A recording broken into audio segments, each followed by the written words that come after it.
Because of Suchin's intervention, the men failed their last mission and couldn't come up with enough contribution points to aid their society. So, because of that, they've been sentenced to death. However, killing them just like that would be a waste, so they drugged them and kept them around for fun.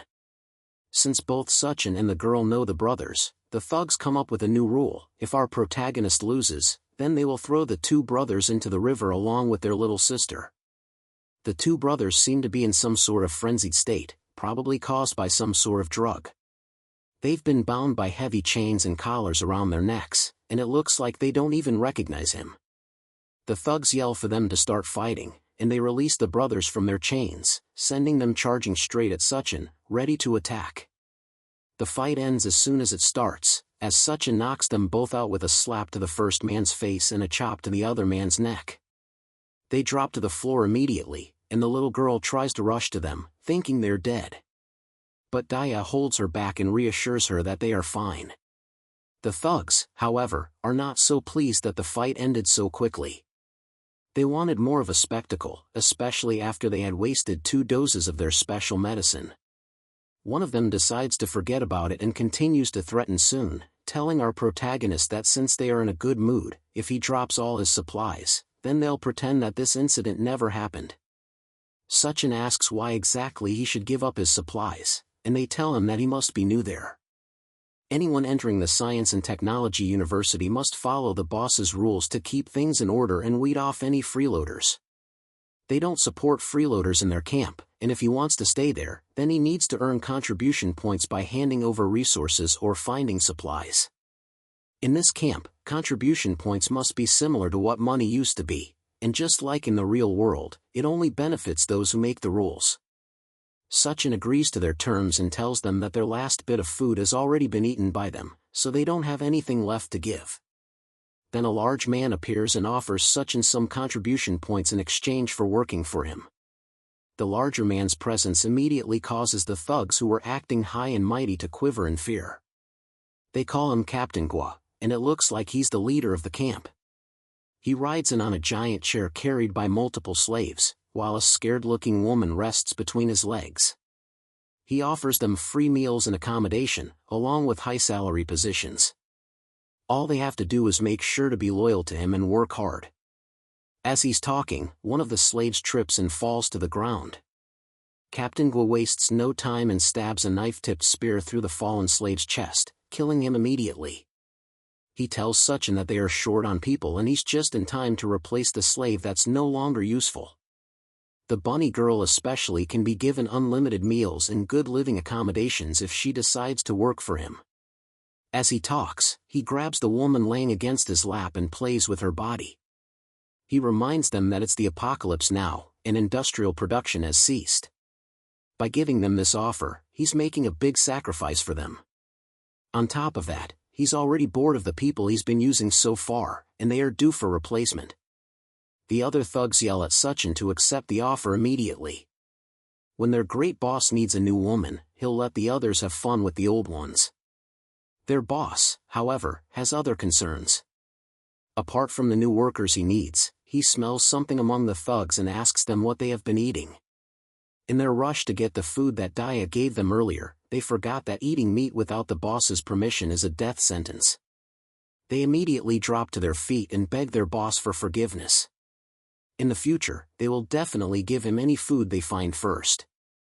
He tells them to stop their groveling and shut up. He's not interested in any food they've been eating, and just the smell of it is killing him.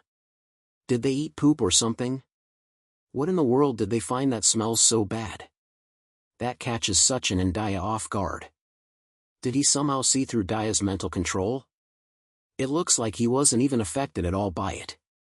The thugs tell him that they ate only the food that Suchin gave them, but with the mental control broken, they immediately realize what they've been eating this entire time.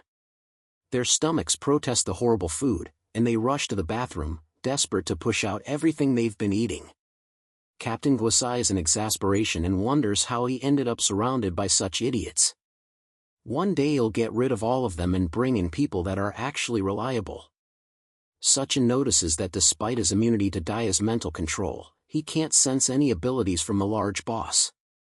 Despite that, he gives off a very powerful aura that's noticeable even by him. On top of that, his influence was enough to snap everyone out of Daya's mental control. He wonders what kind of person Captain Gua is, and just judging by his subordinates, he can't be anything good. Our protagonist is more than strong enough to wipe out the entire camp immediately, but killing them now will only complicate his plans later. First, he needs to find the mutant rats, then he can take care of the rest. Captain Gua snaps him out of his thoughts and asks our protagonist what he thinks of the slavery offer. Sachin blandly tells the other man that he's not interested, and Captain Gua laughs. He claims that one day Sachin will come begging to him. Then he calls another one of the people in the camp and orders him to take over the front position so he can leave. As he leaves, Captain Gua tells one of the survivors to keep an eye on Dana. After all, women as hot as her are rare to find. With the other man gone, Dana apologizes for not having the strength to keep her mind control powers active. That man's mental strength was very strong, and it didn't have any effect on him at all. Sachin assures her that it's not her fault. If those guys didn't die after eating the water ghoul's corpse, then there's definitely something strange going on in this camp. They need to be careful going forward and avoid anything that will bring too much attention to them. One of the survivors approaches them as they're having their discussion. He tells them that they have angered the guards, and because of that, they should follow him if they want to be safe. It seems like this survivor knows Sachin, and he introduces himself as Miao Puyuan, the roommate of one of Sachin's former friends named Tianyu. They met the last time he visited the school before the apocalypse started. He takes them to another building within the university that hasn't yet been destroyed by the raging floodwaters. There, Dana manages to use the limited supplies to treat the two brothers that were knocked out by Sachin. Though their supplies of medicine weren't abundant, it'll be sufficient for now. Thanks to it, the two brothers are not in immediate danger, and Daya manages to stabilize their conditions. The little girl thanks her for her help and stays beside her brothers to take care of them. Sachin asks Xiao Miao if all the students are living here now, and he confirms that all the surviving students, regardless of their gender, are taking refuge in the building.